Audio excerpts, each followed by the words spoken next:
Good evening, members, officers. Could you take your seats, please? We have reached past.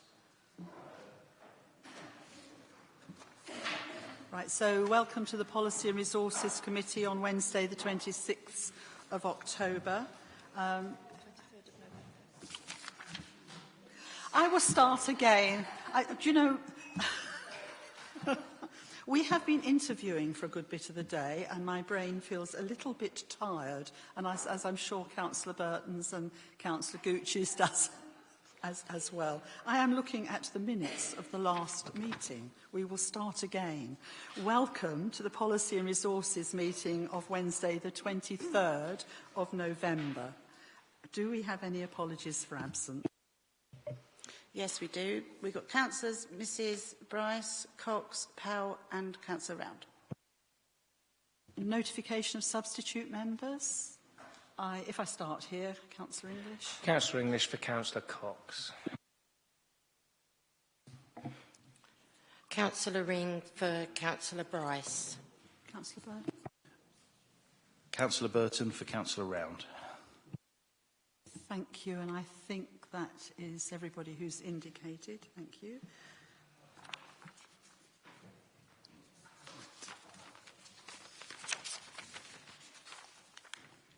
Right.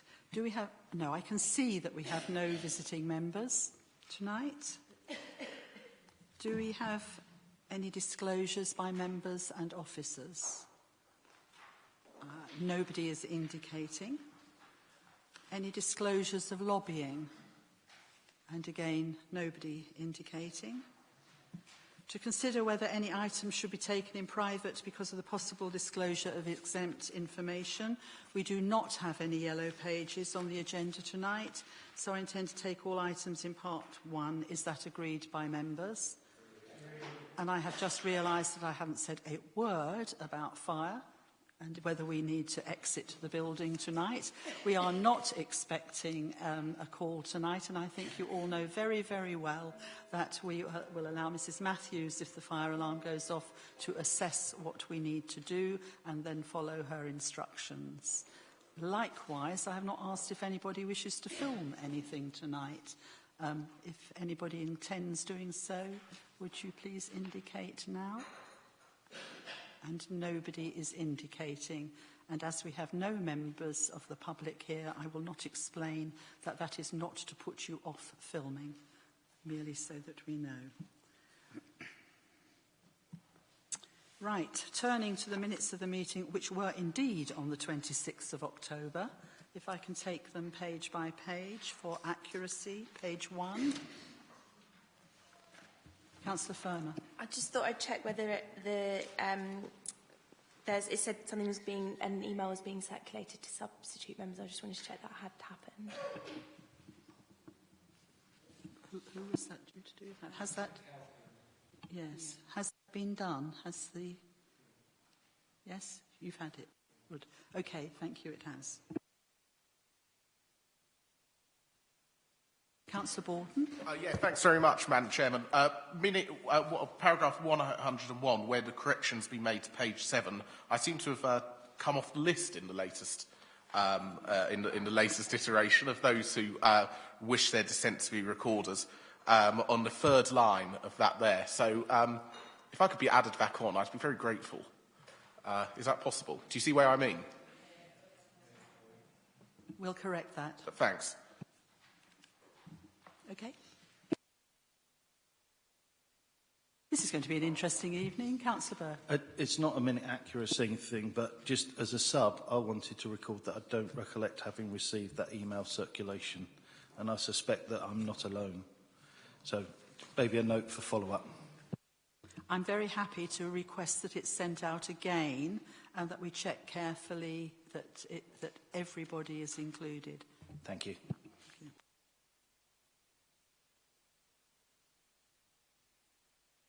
Page 4 and 5. Sorry. Page 6. Councillor McLaughlin, did you? No, it's page 7. I thought you were going to go on to then. Keep your finger over the buzzer. We're just on page 7. Okay. Under item 107, I do recall asking the officer what the repercussions would be if the new leaseholders didn't perform according to their lease. It was explained that the lease would be terminated. Provision would be made in the contract to terminate the lease. And I would just like that point minuted, if everybody agrees. Does the committee agree that that should be inserted? Yeah, agreed. All right, Mrs Matthews, have you got a note of that? Councillor McLaughlin, if necessary, I would like you to check the words so that you're happy that we've actually recorded it. I'm not saying that Mrs Matthews can't do it. Clearly she can, but it was quite a long insertion that you required there. No problem. We'll do that outside the meeting, yeah? Yeah, okay, thank you. Page 8, page 9, that's it. Can I sign that as a true record? I'd like to hear. Thank you very much.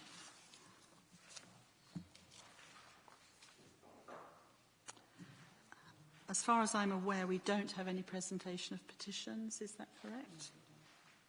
Questions and answers? We don't have, do we? No. Can we turn to the committee work programme, which you'll find on page 10 and 11, and if I could go to Mr Green, please. Thank you, Madam Chairman.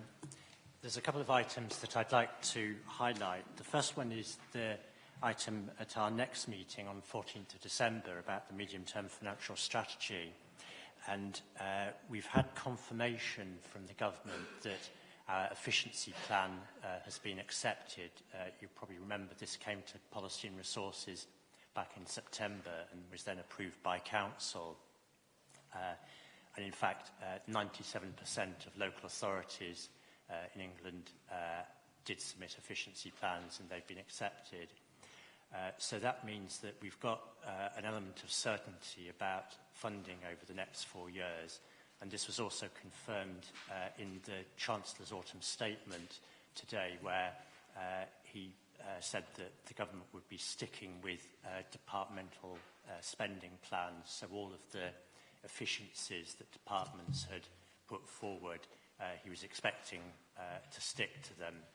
There's other things in the Chancellor's autumn statement which I'm hoping to cover at the budget briefings that we're running next week. There'll be a briefing for Policy and Resources Committee members on 1st of December, so I hope you'll be able to come along to that.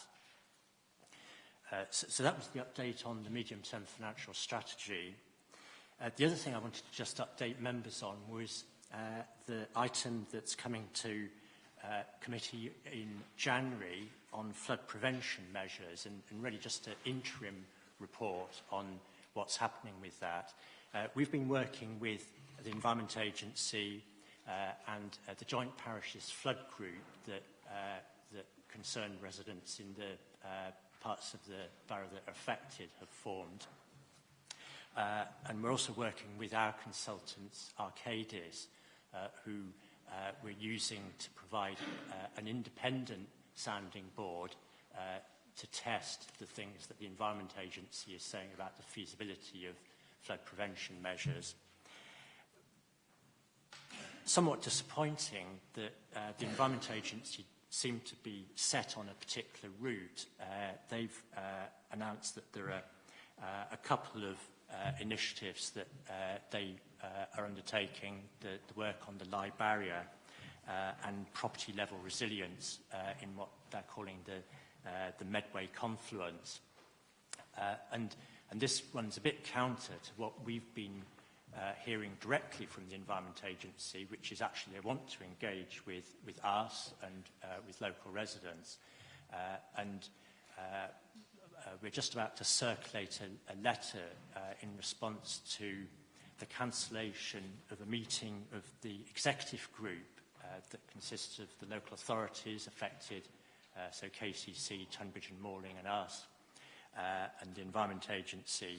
And the reason for cancelling that meeting, which was due to be held last week, was that we were told that the two schemes, the live barrier and property level resilience, were all steadily working towards the next stage. And as is set out in my letter in response to that, we're concerned that it's not as simple as that. The Environment Agency do need to pay attention to our views and those of local residents. So we'll keep on pushing that message, and we'll let you know in more detail about progress when we come back to committee in January. But I thought it was worth, and the leader was keen that I just give you an update on where we were at the moment so far as work on flooding was concerned. So those are the things I wanted to highlight on the work programme. Hopefully the other items on there are self-explanatory. Members, do you have any comments you wish to make about the work programme as such? Councillor Borden? Well, it's just a thought, really, based on what Mr Green's just said, and that's it's an evolving process, the item of flooding. So would it maybe be bring that item forward to the December meeting, bearing in mind that I'm sure a few things, certainly from the tone of this letter, a few things might be discussed in the next couple of weeks. Is that something which we might consider, or would you rather wait till January? I just thought I'd put the thought out there. I'm not wedded to either idea. I think what perhaps some of you know and some don't is that there's a meeting of the Joint Parishes Flood Committee this Friday. I believe Mr Tibbett, if I'm correct, is attending that, and certainly MP Helen Grant is attending that. So clearly we'll have some feedback from that. I think it would be safe to say that I'm happy that I'm happy that we've got it firmly in the agenda for January, but I'd like to give this committee assurance that if anything really substantial happened that everybody needs to know, that personally I would accept it as an emergency item anyway in December. So I mean, it's up to the committee as a whole whether you're happy to go with that, or whether you wish, as Councillor Borton has suggested, that we should already put an item on the agenda, which of course we can always take it out again, but if it's on the agenda, it's on the agenda. Yes, I do. I'll ask Councillor Burton to say what he wishes to say next, and then I'll go back to Mr Green. I was simply going to say that I think we're almost taking this as an urgent item now in the manner in which we're discussing it, and I wonder if it would indeed be appropriate, seeing as these have been circulated to the committee, to admit these as urgent updates so that they are recorded and embedded into our record. Mr Green, I'll come back to you. Certainly it was the intention that the material that's been circulated would be published. I'd just like to add the reason for reporting to the committee in January is that we're hoping that by then we'll have some feedback from Arcadis as to their view of the various proposals that have been put forward by the Joint Parishes Flood Group. So we would hope then to have something a bit more substantial to report back to the committee. That was the reason for suggesting January. We wouldn't necessarily have that, well, we won't have that in December, because there just won't have been the time for Arcadis to do their work on the proposals. I think what we have to remember is that it sounds like a long time away, but in actual fact we've got Christmas stuck right in the middle, so the time scale is actually very short until our January meeting. So can I don't want to discuss it further other than, would you like us to put a report in anyway, or are you content to leave it to January? Councillor Ingham. I think I would agree with Councillor Bolton that there does no harm to put it on the agenda. We can always, if no events come out of Friday's meeting, leave it to the following meeting. We can't really do it the other way around. Is that agreed then, members? All right, thank you very much. Has anybody got anything else they wish to say regarding the committee service work programme? No? Then we move on to agenda item 12, which is on page 12, the report of the Director of Finance and Business Improvement, the second quarter budget monitoring 2016-17. And Mr Green, I believe you're also presenting this. Yes, thank you, Madam Chairman. If I can just highlight the key things in this report for members. The first thing is the revenue position as at the end of the second quarter. And at that stage, we've been projecting an overspend for the year of 445,000. And there's a breakdown in the report of the different things that are contributing to that overspend on pages 15, or 14, 15 and 16. And you can see that the main areas where we're projecting an overspend at this stage are first of all around temporary accommodation, also planning where payroll costs are in excess of budget.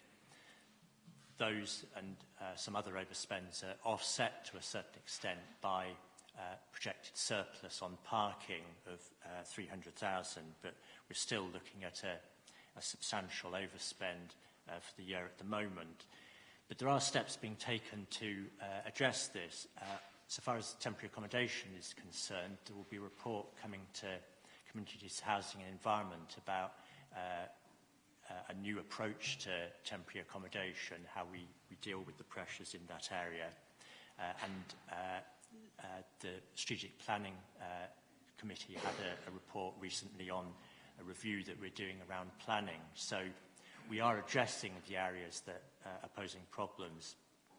Having said that, we won't be able to recover from the overspend position this year just by addressing those problems directly. So there's a number of things that are set out in the report that we're doing to try and claw back money wherever we can during the course of 16-17.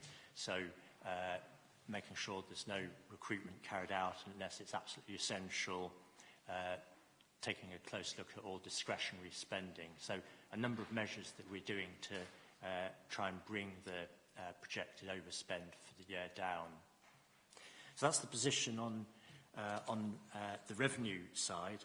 On capital, on page 17, there's some slippage we're anticipating for the current year, but there is quite a lot going on, particularly in the current quarter, quarter 3, on the capital side. It's in this quarter that the money has gone out for the acquisition of Granada House, and that we've contributed to the Bridges Gyratory scheme. So the capital programme is proceeding apace. The report also talks, page 17, about the situation so far as reserves and balances are concerned. The reserves are in a perfectly healthy situation because capital spend has been lower than projected. We've got more in reserves at this stage than we expected.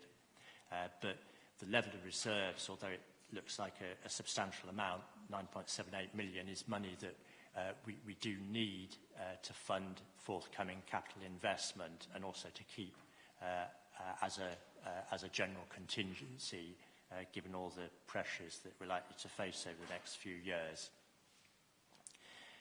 Moving on to the collection fund, we report on progress with collecting council tax and business rates.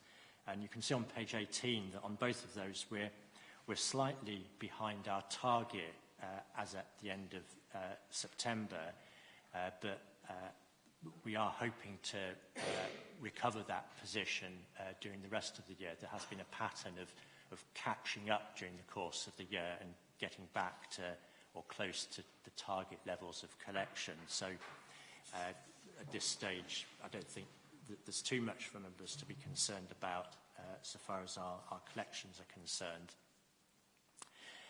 There's also an update on where we're at with the business rates pool. There's a table at the top of page 19, and as far as the current year is concerned, we're doing well on business rates collection. So at the moment we're looking at a benefit from membership of the Kent-wide business rates pool of 350,000 for us directly, plus there's the growth fund that we also can use here in Maidstone. And finally, the report covers the position on Treasury management, as at the end of September, we were holding 25 million of investments, 25 million cash, and that means that we're not going to have to borrow this year for our capital investment, although as the capital programme ramps up, that situation is likely to change in due course. But at the moment, we're still in a comfortable position so far as cash is concerned. So I think the main thing for members to draw from this is the revenue overspend, but to reassure you that we are taking steps to address that so far as we can. And I'm happy to take any questions that members may have on the monitoring report. Councillor Harper, you indicated. That's it, yeah. Thank you. On page 15, I suppose the first thing is a question and the other thing is a couple of points. The on-street parking account, which is ring-fenced, so that's £60,000 sort of surplus on that.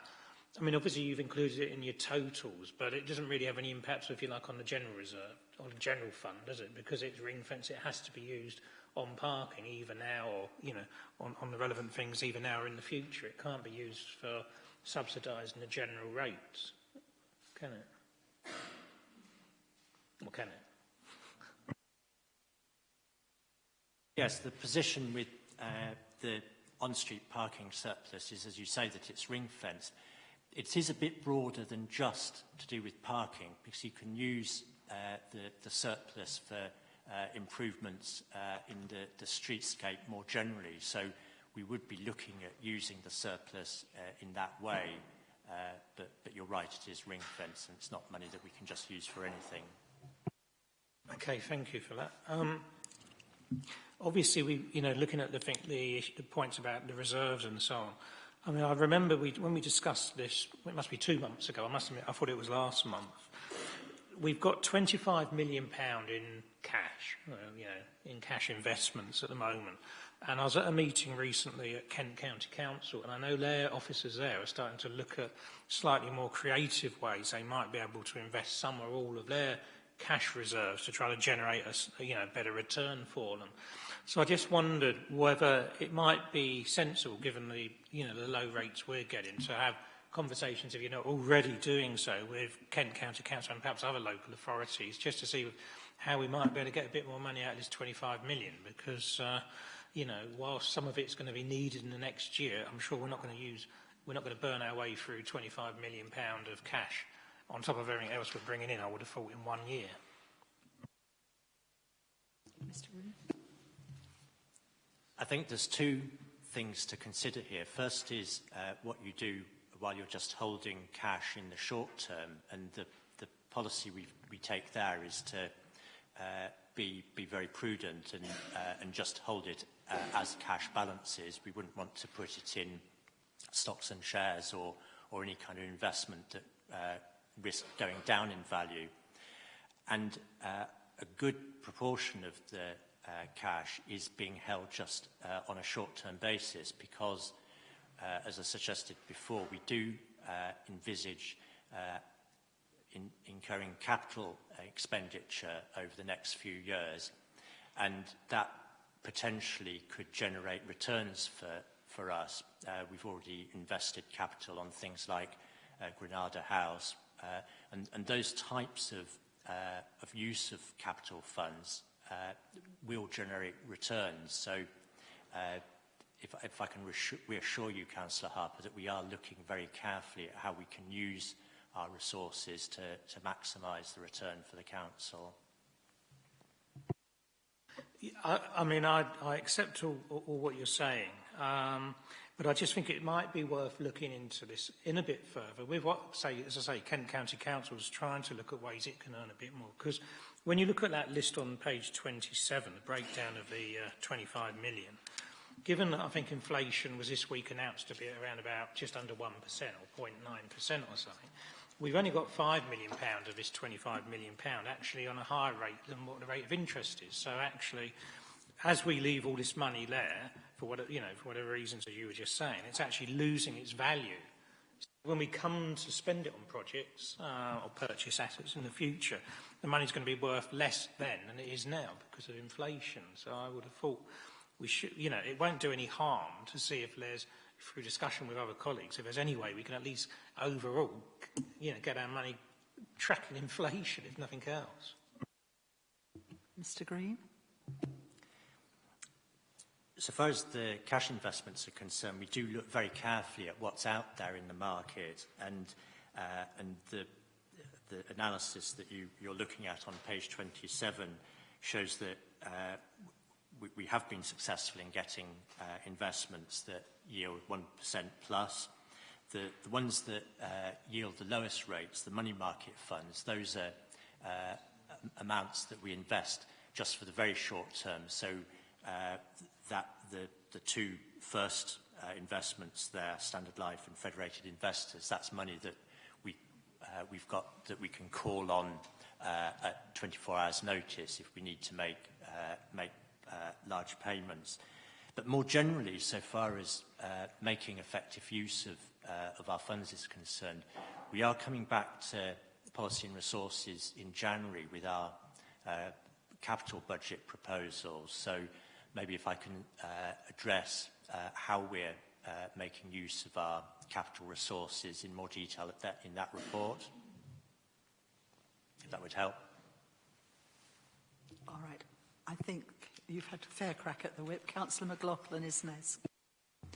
Thank you, Chair. I would remind Councillor Harper, if he's listening to me, that the last time KCC sought higher returns on their investments, it was with an Icelandic bank, and they nearly lost £50 million in the process. So I don't place too much credibility on what they might be thinking to do with their money. I would just want to draw members' attention to the bottom paragraph on page 22, which I think is a very interesting expression. The issues set out in this report do not exhibit the level of potential risk identified in previous years. Now, can I take it then, Mr. Green, that the stock of rabbits that the previous head of finance used to be able to pull out of a hat in order to balance the budget at the year end is still in existence, in which case we have no concerns to worry over the 400k forecast deficit? The background to that comment is that we are in a situation now where we do have some certainty, so far as it's ever possible to say there's certainty about funding over the next 3 years because of the 4-year funding settlement. So we're not faced with a situation, as we sometimes have been at this point in the year, where we're waiting for a local government finance settlement in December, and we literally, in previous years, we simply haven't known what's going to happen. So that's a positive. It's not that the position is particularly a particularly benign one. We are facing continued loss of funding and loss of revenue support grant altogether from next year. But there is a bit more certainty about the outlook than maybe there has been in previous years. That's the significance of that comment. Does that satisfy you, Councillor McLaughlin? Well, I'm concluding that there is less risk involved, and we can afford to be less concerned about the current deficit that's being projected. And you've just confirmed, I think, that that is the case. Councillor English. Well, less concerned, Madam Chairman, in the sense that it's always more stable to have a 3 or 4 yearly financial projection going forward than a 1 yearly one, in terms of predictability, which I think that's essentially the issue here. Going back to the points raised by Councillor Harper, Councillor Peter Cooling, who represents CALC on the Audit Committee, as you probably know, raised very much the similar point about the investment strategy at the Audit Committee on Monday. And clearly, if one goes for a higher value return, there is always a higher risk profile. I think the example of Kent County Council and their wonderful Icelandic investment strategy, it wasn't just them, it was the old Rochester on Medway Council who got stung very heavily as well. There is always that risk, particularly if you're looking at financial investments. What it does mean, though, given the long-term, medium and long-term inflation trend and the situation with the relatively poor return from financial investments, is that it is very appropriate that the Council is looking to review its commercialisation strategy and move into the area of property and regeneration, because, as I know from the large number of charity and other boards that I sit on, the return from property investments, even in the current property market, has been considerably more, shall we say, upbeat and robust than the return from financial investments is going to be over the next few years at least. Obviously, as a council, you can't put all your eggs in one basket, and we need to spread the risk. But it does suggest to me that we are going in the right direction with the reports on the agenda later on and at the next meeting. Thank you. I have Councillor Gooch and then Councillor Burton. Thank you, Chairman. Yes, I was almost going to say that you're really saying that you don't want to talk to KCC at all, and then, of course, I was reminded about the Icelandic. What I did want to mention is that I'm still very worried.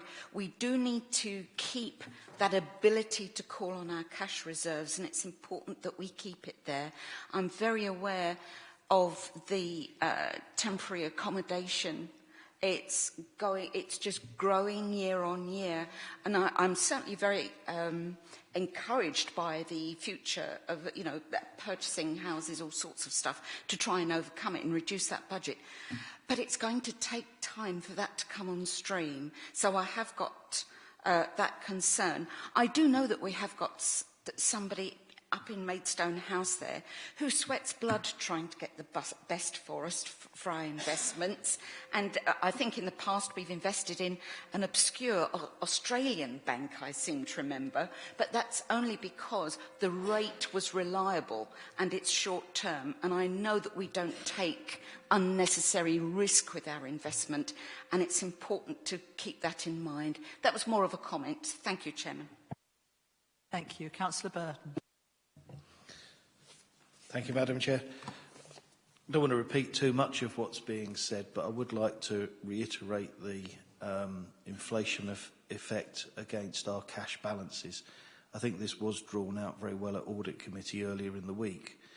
If you look at the table of where our cash is held, and you look at the higher percentages of return, they're the ones that are going to run out very soon.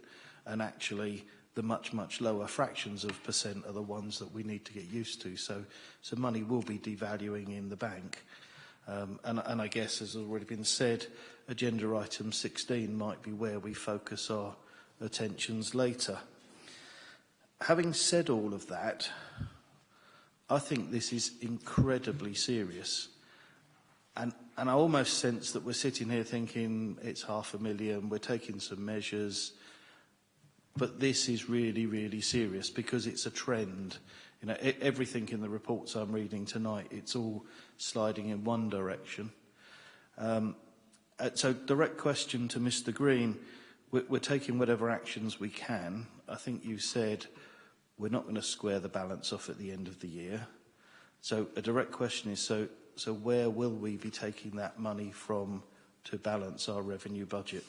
And I'll come back possibly, if that's okay, Chair. Well, the objective is to try and get back to a balanced position. If we're not able to do that, then it does mean taking the shortfall from reserves. And you can see that, I mean, at the moment we have a reasonable level of reserves, but we absolutely don't want to do that if we can possibly help it, because you can only use reserves once.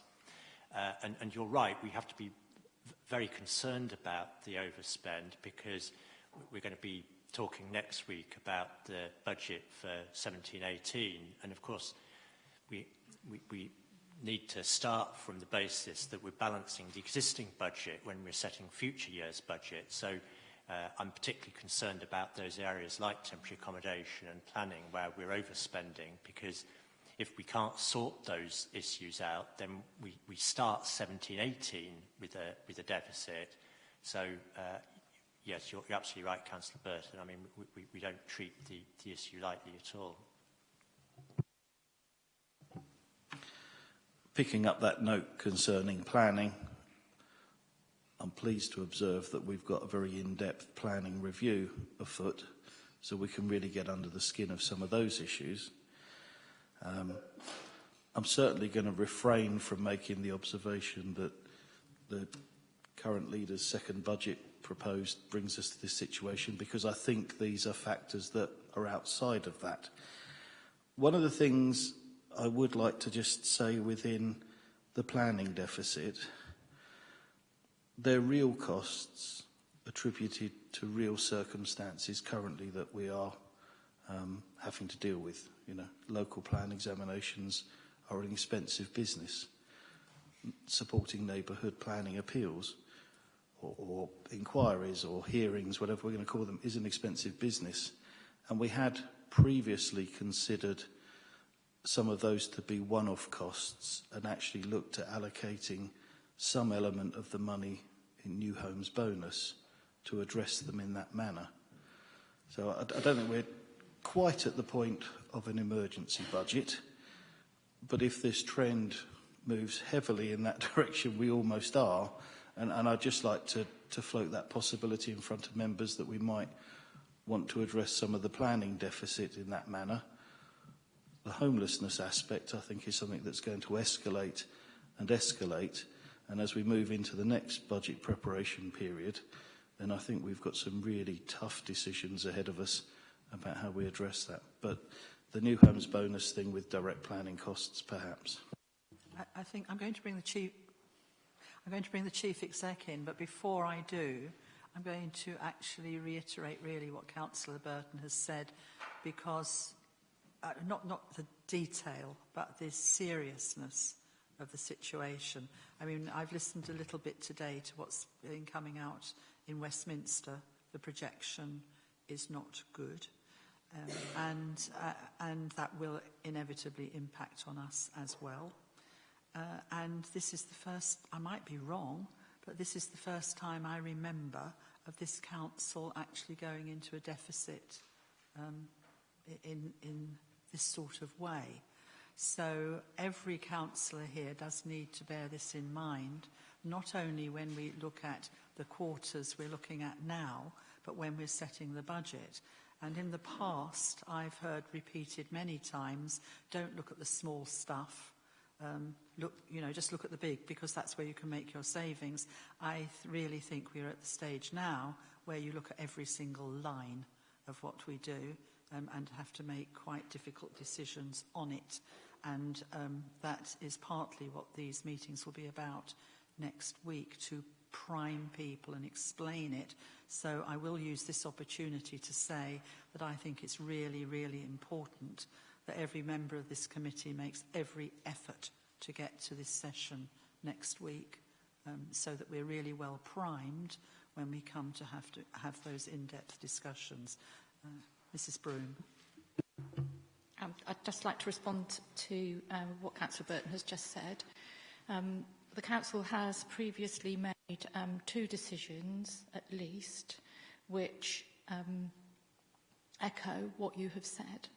So when we were first in receipt of New Homes Bonus, we top-sliced an amount of money and set it aside specifically for the purpose of supporting the additional work that would be needed for us to do as a result of neighbourhood planning.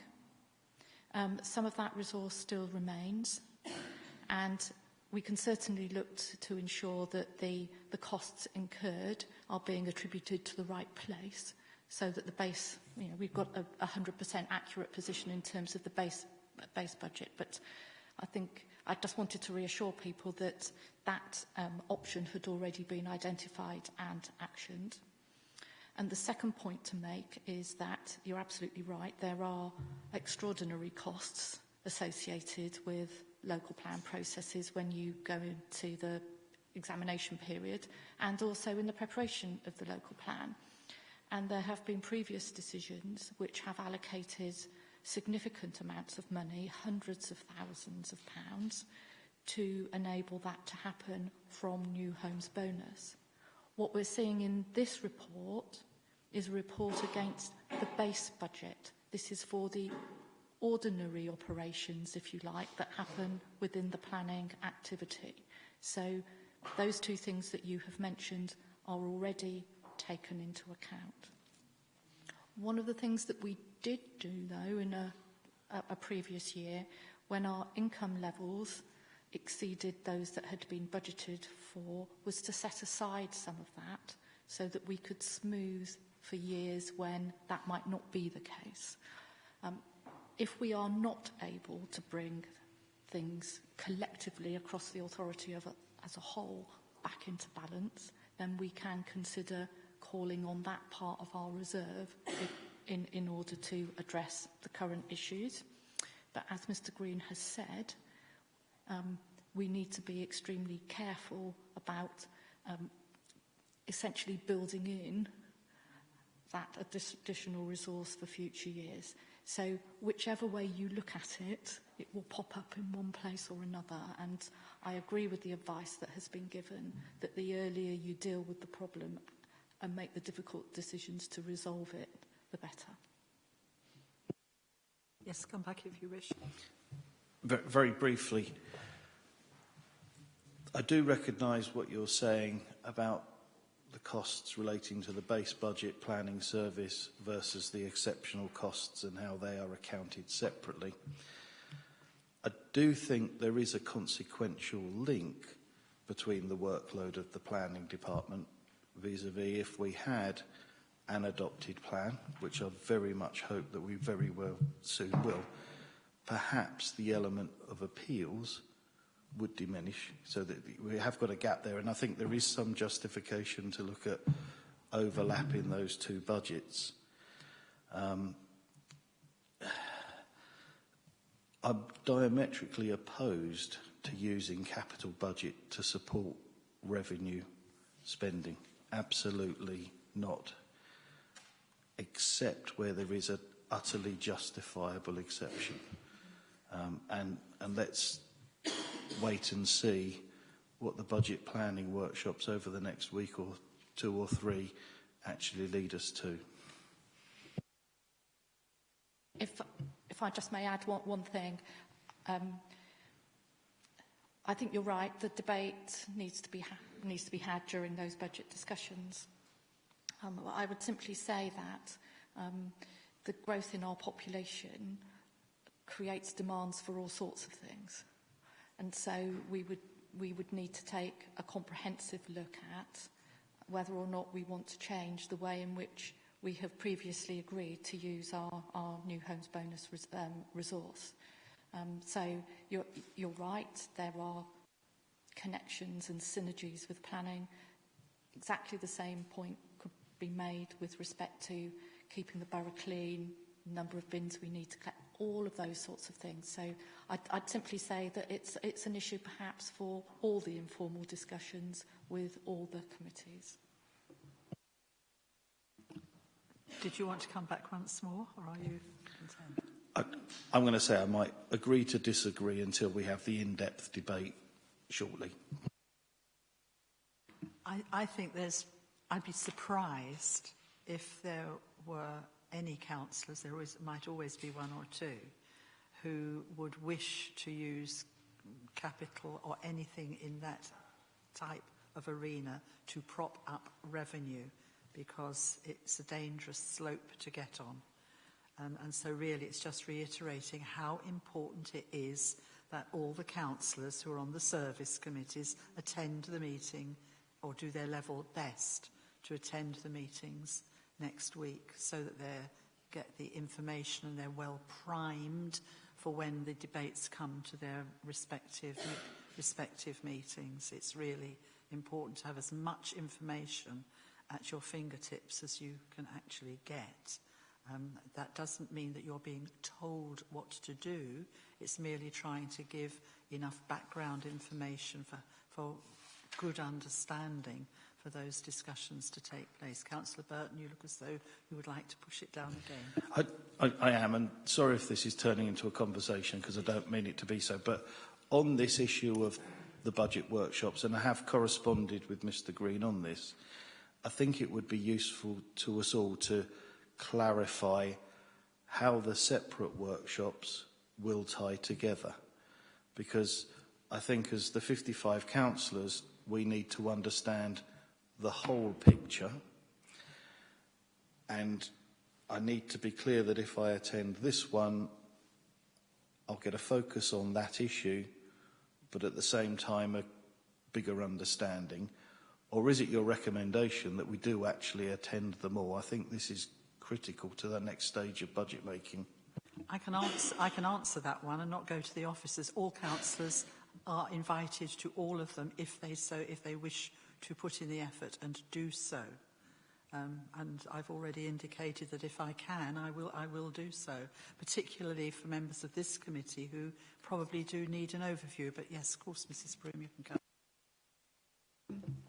I think just to add to that, the focus of the discussion at each meeting will be on the activities of that committee, but clearly having everyone would, in theory, benefit from a wider consideration. The place where the strings get pulled together will be in the Policy and Resources Committee informal meeting. So that will have two components to it. The things that the committee is directly responsible for itself, which do include some areas of spending, but this committee clearly, as its name implies, has the overview. So we will be bringing those strings to get together for the final meeting, if you like, and that's why we've put that meeting at the end of the sequence. Right, I said I had nobody else indicating, but I now do. Councillor Garland.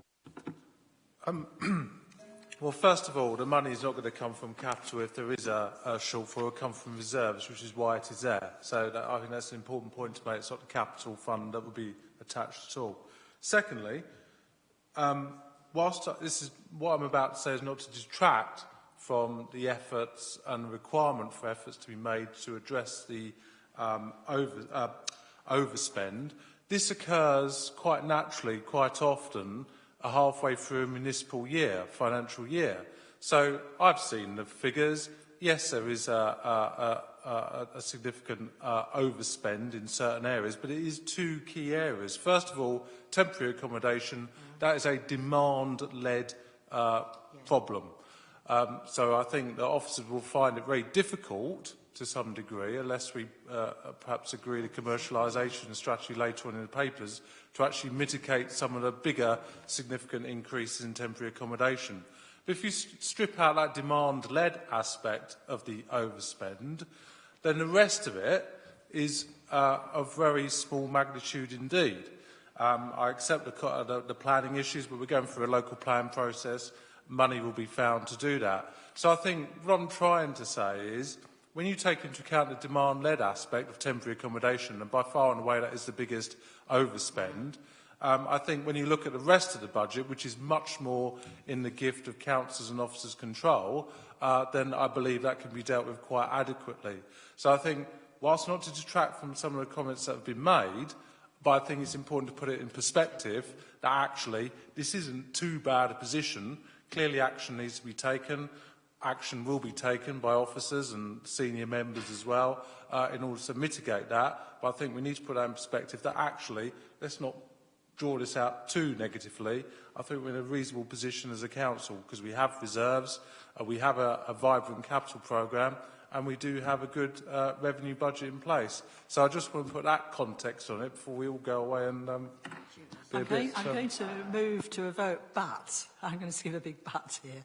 I agree with you in general terms, but I don't think I've ever seen such a serious escalating problem as the homelessness issue at the moment. And I don't accept that, but I'm just saying that's a demand-led aspect, and we need to make measures to deal with that. But it is a temporary accommodation, not the rest of the budget heads within the council, and that's the point I was trying to make.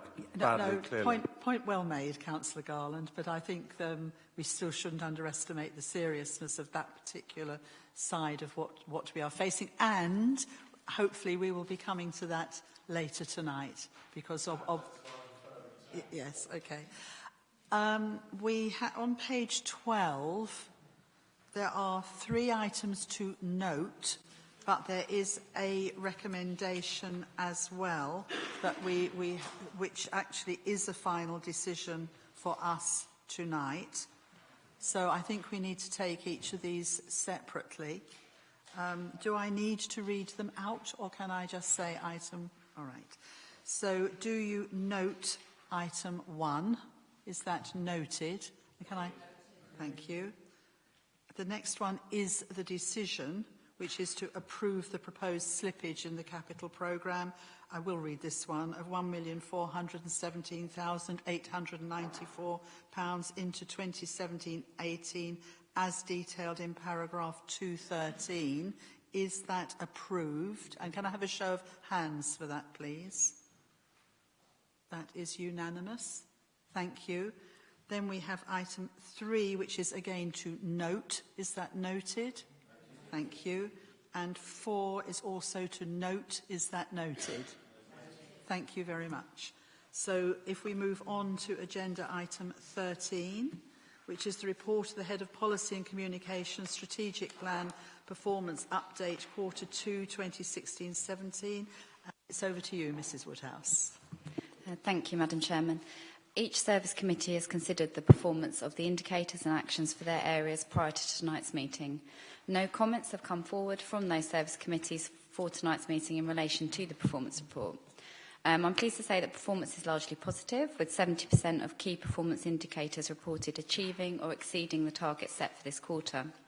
In terms of areas of strength, the completion of disabled facilities grants is above target. Footfall in the high street has exceeded its target. The percentage of people claiming an out-of-work benefit is below target at 1.2%. Homeless preventions exceeded the target with 102 preventions in quarter 2 against the target of 75. All major planning applications were completed within agreed timescales. A total of 139 affordable homes were delivered in quarter 2, which obliterated the target of 45. And we have housed 155 people through the housing register for quarter 2. Areas of performance that haven't met target include the litter deposits are higher than we would like, and this is focused on Parkwood around the new shops, and there's an explanation in the report. The number of safeguarding practitioners trained, the policy has only just been approved by Communities Housing and Environment Committee, and now that's been approved, a programme should be put in place for training and user satisfaction with the leisure centre.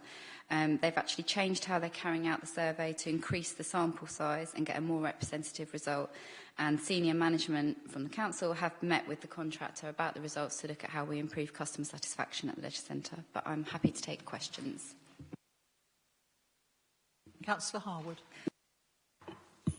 Thank you, Chairman. At paragraph 5.5, where it talks about the fly tipping increase, we talked about this a couple of meetings ago, and the great difficulty in reporting fly tipping. And as you know, because I copy you into my gallery every weekend, there is an awful lot of fly tipping out there, and it's still tortuously difficult to report it. The system, the online system, it's virtually impossible to actually mark and identify a fly tipping case unless it's on the council's land. And there is an awful lot of the clearance of litter and fly tipping, it's actually now being carried out by local residents. I mean, certainly in my patch, there's a lot of work going on there. And we are seeing, I mean, just from the council's responses, the 200% increase it talks about in one area of waste in terms of construction and demolition waste, and 150% increase in garden waste.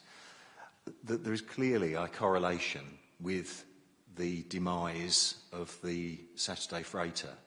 I think that's what's clear. I mean, in many, particularly social housing areas, where historically, when you moved into a new house, you could get the previous furniture and debris removed. That is no longer the case, and residents are having to fund it themselves, which makes it very, very difficult for people who have not got great resources as it is.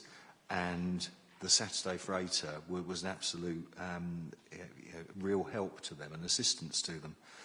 I think it's very interesting that it's actually the very urban areas that are seeing a significant increase. It talks about Fantier, and I know in North Ward we've had some very significant problems. And I think these were just the sort of areas where the weekend freighter, when it turned up on a Saturday, there was a large kind of queue waiting for it, and it had a real social benefit. I do wonder what the cost-benefit analysis is in relation to this, because when the weekend freighter operated, there would be metal collection alongside it, and there was some income from the metal collection. And when you think about, you see all those orange trucks hurtling about the streets of Maidstone, collecting the fly tips and collecting the rubbish, in terms of the on-cost in staff time, because it is not an efficient way to collect rubbish and fly tipping going out to each individual case that's reported, whereas the weekend freighter would be full to the gills every Saturday morning and go full to the dump. Now we're collecting it in a different, more expensive and more polluting way. So I really would like to understand, perhaps for a future meeting, what the cost implications are of the increase in fly tipping and other detritus and debris, as compared to the cost of operation, the true cost of the operation of the freighter, i.e. the resourcing and staffing and so on, and then taking away the actual income that we were getting from the metals collected. Thank you. Right. Well, it's not actually pertinent to this committee per se. So do you wish to make a recommendation that we ask the community, I'm only going to call it the Communities Committee, to actually have that information provided to them? I mean, in a way, in terms of that, yes, is the Service Committee that's looking at the detail of delivery of the service. However, we are the Resources Committee that actually looks at the resources side of the finance side of this. And if we have had a change in policy and practice, which has led to perhaps a shifting of costs in an unsustainable way, I think we need to understand it. However, I'm quite happy to make it a referral as long as there is a report back looking in particular at the financial disparate. Yeah. You actually have the chairman of the relevant committee sitting next to you. I think it would be, I'm sorry, it's taking it out of order, but I think it would be appropriate if I ask you to come in here. And I will say, Councillor Harwood, that my view is that it should nevertheless still start out with that committee, even if it ultimately ended up here. But Councillor Ring. Being I live in one of these areas that lost my freighter service just up the road, I think the biggest point that Tony's missing is when you say to me social areas, you have to remove everything when you move out of a property, or Golden Homes is responsible. And I keep saying this time and time and time again. There's always going to be fly tipping. People will get away with it if they can. But at the end of the day, we don't clear everything. It isn't our property. If it's private, it's not our responsibility. If it's a social landlord's property, they actually charge people, Tony, to actually, on their rents, that they will clear it. So, and I must admit, I'm the most useless person on computer, but I haven't had no trouble reporting anything. So I'm a bit stuck here. And yes, I think it should come to our committee, because at the end of the day, we own that budget. Right, I don't intend going down the pathway of actually discussing this at length. It's not what we want to do tonight. I am going to suggest to this committee that we make a recommendation that some information is given to the Communities Committee, and I see the Director, Mr Cornell, nodding that that will be the case. I'm going to curtail this. I will go down to the other speakers. I will also say, though, that I have heard from several councillors that there are difficulties in actually being able to fill in the appropriate fields on the computer. So I think, again, if we could minute that does just need looking at it, please. And with that, I'm going to go to Councillor English. On that very point, it's not just fly tipping. I have found it quite difficult with a number of, shall we say, environmental health issues over the years. Some will remember the social event, I call it the anti-social event, that took place in Moat Park. I found it actually impossible to, as a councillor, to report that, because, for example, because it required me to give an address adjacent to the complaint. As the councillor for the ward, I didn't live in Moat Avenue or Birch Tree Way, and if I ended up giving my actual address, which was miles away from the complaint, the whole thing got completely skewed. So we do need to give some thought to how, as members, as opposed to residents, we actually report things, because it is quite difficult sometimes when you try to report it through general websites, because it acts automatically, often with fly tipping and with noise complaints and other things, in only one way. And if you are not physically resident in that area and you're a councillor reporting, it can be very, very difficult. And I'm sure the same is true for parishes. Which brings me on to my next point. In terms of consultation with parishes, I do just want to check, and I did raise this before, we have 41 parishes, but only 36 of them are actually have parish councils. In terms of consultation, if we're contacting parish councillors and clerks, that means that the North Downs area, which is parished, but does not have councils, but does have parish meetings with chairmen, would not be included in the consultation. Now, it is important that they actually be included, and that we pick up that any consultation mechanism includes parish meetings and parish meeting chairmen, because they are involved with such things as planning applications, planning decisions on occasions. I remember several applications from Wherns Hill and Bicknor, for example, have come to planning committee. So I do think, for the sake of completeness, we need to ensure that parish meetings are included as well as parish councils. And now I think there are 5. I know it's a minor point, but it could be important for the residents of the North Downs area. Finally, on the recommendation 5 on page 26, I'm sure there are very good reasons for this, but given some of the uncertainties that have been flagged up about commercial activities in general, strategic plan performance update, page 28, the recommendation 5, I'm not convinced, although I'm open to argument, that the income from environment and public realms should be put into the ballpark figure. And personally, I will be quite interested in actually seeing that remain a separate entry, to be honest, unless there's a very strong reason why that's being proposed. Right. Before I ask the officer to come back and perhaps elaborate on that point, I just want to check that we've got Councillor Blackmore as arriving. Yes. Yeah. Councillor Blackmore, can I just ask you, please, if you have any disclosures to make? Not in this particular forum, no. And disclosures of lobbying? Not at the present time. Right, thank you very much. Mrs Woodhouse, do you want to come back on the question that's just been asked? Yes, I can come back on that. And Mark might want to comment as well, Mr Green, sorry. The reason why we've asked for the removal is because it's already included as part of the income from commercial activity, so there's a duplication at the moment. What we could do is perhaps in the commentary for the commercial income indicator, we could put in there how much of it comes from the environment and public realm projects, if that would be useful, so you've got that information.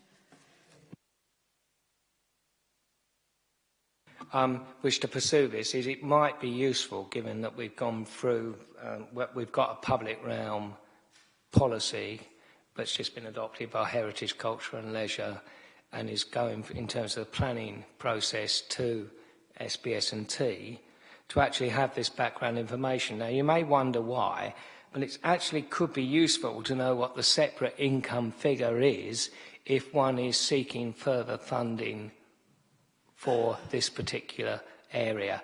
Now, it could be useful information to have if one is seeking Section 106 or SIL money in years to come, that's all.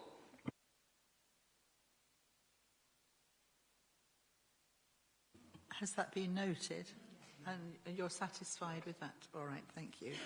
I have Councillor Harper next. I was going to say, I thought overall this is quite a positive report. We seem to be making steady progress in terms of, achieving all these indicators we've got. We've only just a minute ago been talking about the financial challenges we've got, so in that background, to actually be moving forward on anything in the present time has to be positive in itself. So I think we shouldn't, whilst there are some negatives, we should dwell on the positives. I think that's important, and especially getting that message out to the public. And I mean, I was only going to sort of comment on one thing in 5.5 on page 31, where it talks about the increase in fly tipping in Fan, because I had a discussion with the officers earlier today, because I was slightly surprised at that. When I go around Fan, which is almost every day, it's not a particular area which suffers massive amounts of fly tipping. I think a lot of it is possibly around issues earlier in the year with the refuse collection in terms of missed days and so on. And a lot of people there do use black sacks. So, a couple of black sacks on the road, it gets reported, and it was due to slippage on the waste thing. So those issues are inevitable. They're going to happen. They're not really fly tipping in the sense of serious fly tipping. And I'm aware of a couple of households, for instance, in Fan, where people's front gardens get reported by their neighbours as fly tipping, and it's stuff on their own private garden. They've chosen, fair enough, for whatever reason, to put it out in the front, and it is rubbish, but they haven't asked for it to be taken away. So legally, it's not fly tipping. It might be antisocial in its appearance, but, so we could get factors like that. So perhaps when it's, Marion's committee look at this next time, it's just a wider understanding, because whilst I'm sure we do have a problem with fly tipping in certain places, and I'm not, underestimating that, I think we have to be careful that we don't make it seem like our borough is inundated with it, because it definitely isn't, and Fan is definitely not, inundated with fly tipping, which is, so all I can say is it's almost giving that impression there. I don't think we have such a big problem as, percentages might imply. Councillor Gooch. Thank you very much, Chairman. I would just like to remind members that we are the Policy and Resources Committee and not the Communities, Housing and Environment Committee, number one. Number two, just to reassure members, I went to a training session about the new IT system that's going to come on stream hopefully sometime next year, about making it easier to report missed bins, fly tipping and all sorts. And this is in direct recognition that, yes, Councillor Harwood's quite right, it's nigh impossible to report some things. It just won't show on the screen. So I would suggest you just plonk your dot on the screen wherever, but then write your details in the, and I'm sure the staff would be more than happy to redirect your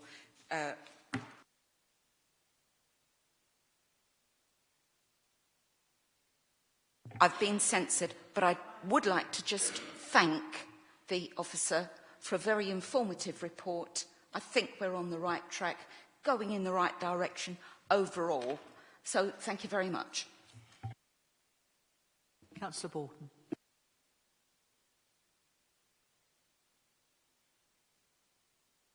Councillor Burton was next, and then Councillor, I think, yes, Councillor Garland. 3 brief points, and anxious to avoid duplication. I went to the mobile technology training in relation to reporting fly tipping, then had reason to use it 2 days later. It failed miserably, but actually a good old-fashioned phone call had it sorted in no time at all, and the team were brilliant. An observation of mine, which probably needs to be substantiated, the fly tipping that I observe, the worst cases actually have a thoroughly commercial tinge to it. It's not residents dumping a few bags of this, that and the other. It appears to be a bit more, double glazing, replacement windows, piles of those and the like. So I think there's some work to be done around that. I think Mrs Woodhouse, another point, this is her opening statement said previous committees that had looked at this hadn't fed much back. I thought actually my committee and Councillor English has picked up one point already, the point about parish chairman. I think there was also the observation that in relation to the parish satisfaction statistics, the question was asked about the questions that were asked as to whether they really got to the bottom of do we communicate, or is it just the fact that they don't necessarily like what we do after we've heard the answer. And I think that needs pulling through in the question, so hopefully that's not forgotten. And finally, just to concur with Councillor English, that item 5, or decision 5, shall we call it, I'm a bit confused about that. There is some work coming forwards as to generating the funds to deliver public realm art. And I think it is important that we do identify whether there actually is an income stream, and keeping that as a separate KPI seems the most logical way of doing it. Do you want to come back on that particular point? Because Councillor English did say he was satisfied with the answer, but I've seen him nodding with Councillor Burton. So can we just go through that once more, please?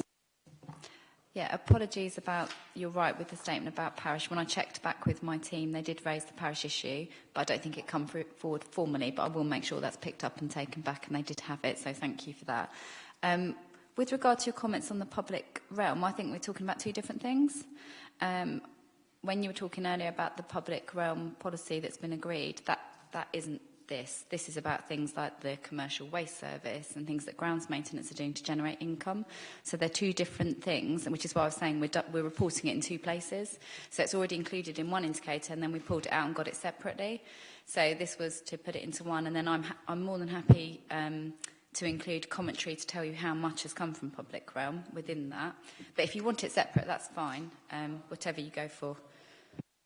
Hang on a minute, I'd like to come in here. If we are using a term, the public realm, for 2 different things, then we need to actually consider which is public realm and what we call the other one. So maybe if we put that as a recommendation, and then I don't know that we can actually agree this if we haven't got that sorted out, because we'll all be talking at cross purposes forever. Yes, I think we are, because clearly I think the definition of public realm may be being defined a little narrowly there, because there is clearly an overlap, not on some of the things, but on the street scene issues there is an overlap. And I really do think we need to identify that before we do anything with that. I'm sorry I hadn't picked up on that in your previous response. Thank you, Councillor Burton. I do think we need to bottom that out before we agree anything. Can I just say that I've just been advised that this term is being used because it's the name of the team, but nevertheless, if we've had this amount of confusion here this evening, it is clearly something that we need to think about. Councillor Burton, if you wish to come back before I move to... May I simply suggest then that for tonight we strike recommendation 5. I don't think it's going to hurt us to have it appear next time as a recommendation with words that differentiate it to everybody's clarity. That has been moved and seconded. Is that agreed with by the committee? May I have a show of hands, please? That is 2, 3, 4, 5, 6, 7, 8, 9, 10. That's 13. Do you make it 13? Yes, 13. Against? Abstention? I think you can vote if you wish to, Councillor Blackmore. But I haven't heard the whole item, and I didn't actually hear the officer's introduction, so I don't really think it's appropriate, is it? You were here for all that part of the debate that fundamentally made the recommendation to change item 5. But if you choose not to vote, that's fine. We will record it as such. But you might not have heard the introduction to the whole item, but the bit where we were saying we should strike through the 5 on the recommendation, you were here for all that part of the debate. What I'm concerned about, Madam Chairman, is it's going to look as if I voted for part of it and then I didn't vote for the other part. So I'd rather be consistent and not vote at all, if that's okay with you. That's fine, we'll accept that. Councillor Garland, I think you... Yeah, I'm going to focus on, unarguably, the thing in this report that makes the most difference to people's lives, which is housing. So I welcome the fact that we have built 139 affordable homes against a target of 45. That's to be applauded. And also that we have housed 155 people through the housing register. Now, clearly, with both of those items, they're important facets of dealing with homelessness, albeit there is a significant lag in time from those coming off of temporary accommodation into more settled accommodation. But those two key points, I think, above all else in this report, are to be welcomed and applauded. Now, given that the target of 45 has been massively exceeded for this quarter, is there not an argument to actually increase the target, maybe? That's very provocative, isn't it? But a very good question. Mr. Corner. Yes, well, the local plan looks to deliver about 900 new homes per annum, doesn't it, across the borough, and between 35 and 40% of those should be affordable housing. So I think the point is well made, and for the next financial year it should be higher and more in line with that average percentage of affordable housing. Would you care to place a figure on that? Maybe not. I believe it is 30% of the housing target. It's a simple calculation.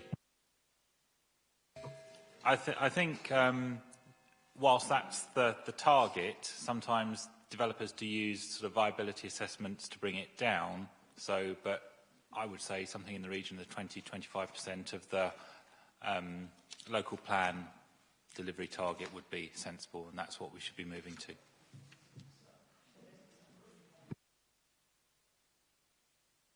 I think Mrs. Broome would just like to add something very briefly. Far be it from me from not setting ambitious targets. However, I think the methodology that's been suggested is a good starting point, but we also need to make a judgment, as we do in many areas, about what we know in terms of what's in the pipeline for delivery. So, provided that we can take that sufficiently into account, I think the method that's being suggested is a sound one.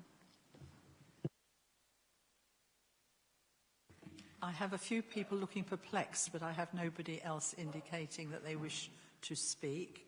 So with that, if you look at page 28, we have struck out 5, which was the actual decision to be made, which leaves us with 4 items to note. So if I say, do you note item 1? Noted. And 2? Is that noted? And 3? Noted. And 4? Noted. Right. Thank you very much.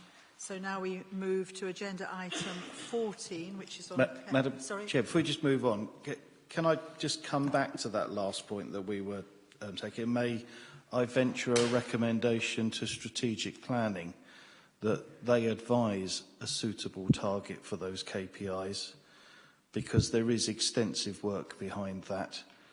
And it just seems very academic that we're kind of guessing a target I'm here. afraid I do have to cut you off because we have already voted and we cannot go... we An cannot additional backtrack. recommendation, I was... No, it's too late. I'm sorry, but we have voted. But I'm sure what you've said will be noted.